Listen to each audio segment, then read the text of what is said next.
Барлықтарыңызға сәлем. Бүгін біз осындай өте дәмді шоколадты бананмен және шоколадты марғау дайындаймыз. Ол үшін біздерге керек нәрселер осындай банан, пышақ және осындай екі түрлі шоколад керек. Қара және ақ түсті шоколад керек болады. Және осындай түрлі түсті біздерге посыпкалар керек болады. Және осындай табамен бізге осындай бір бокал керек болады. Қайшы және кондитерлік қапшық. Енді осындай ыдысқа бокалымызды қойып, ішіне шоколадымызды салып, астындағы табамызға ыссы су құйып аламыз.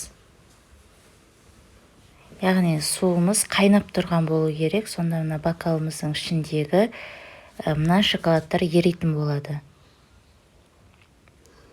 Бокал ішінде шоколадтар ери бергенше осындай кондитерлік қапшықтың ішіне ақ және қара шоколадтарымызды осылай түйіп, оны да ыссы судың ішіне бататындай етіп осылай салып қоямыз.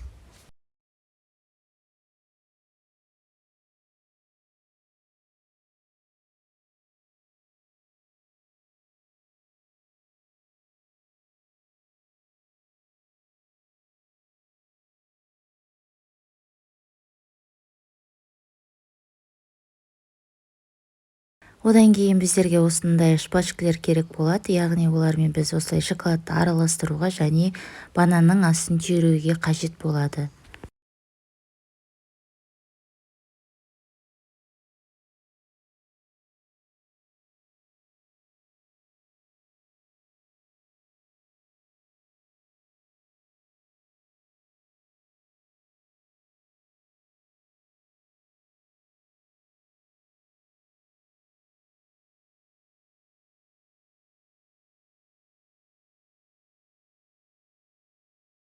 Одан кейін осылай бананды өздеріңіздің қалаған өлшеміңізде осылай кесіп алып, барлығын бір өлшемде кесіп дайындап аламыз.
Барлығын видеода көріп отырғандай жасайсыздар. Мінекей бокалдан ақырын осылай біз бананға жағып аламыз шоколадымызды.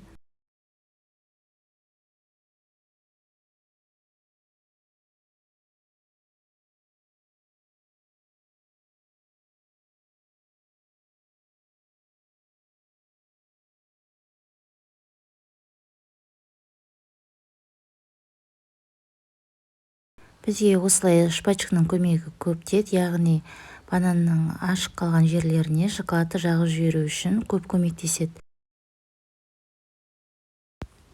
Осылай ақ шоколадымызды алып, әртүрлі өрнектер немесе суреттер салып аласыздар. Өздеріңіздің қалауыңыз бойынша мүлдем салмайсаңдар да болады. Үстеріне кез келген посыпкалар сеуіп немесе дәл осы қалпында ғана қойып қойсаңыздар да болады.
Міне осылай біздің шоколадты банандарымыз дайын. Енді екінші жұмысқа көшеміз. Яғни біздерде осындай яғни силиконды ыдыстар немесе кез келген осындай шоколадтарға арналған формалар қажет болады.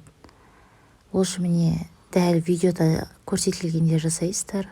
Осылай көзі, аузы, мұрындарына қара шоколадтармен бірінші салып тигізіп аласыздар. Яғни ең бірінші осылай құйып жағып шыққан шоколадыңыз кішкене болсын қату керек. Содан кейін үстіне басқа шоколадты құясыздар.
Бізге одан кейін ішіне кез келген бисквитті, тестолерді немесе кез келген кремдерді қосуға болады. Бірақ мен осылай арасына балалардың таңғасына жейтін нәрсесін қостым.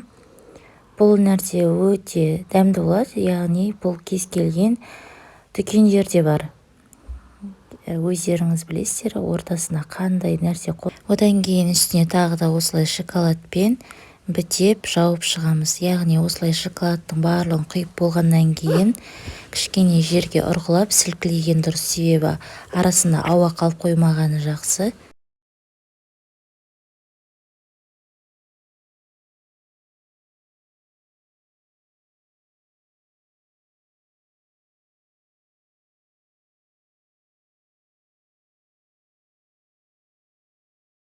Шоколадыңыз қатты ыссы болмау керек, яғни сәл ғана жылы болып ерісе, осылай морозильникке 1 сағатқа қойып алсаңыздар, осылай формадан оңай шешіледі және өте қалыпты болады. Шоколадымыз қалың болып құйылу керек. Жұп-жұқа болса шоколадымыз сынып кетуі мүмкін.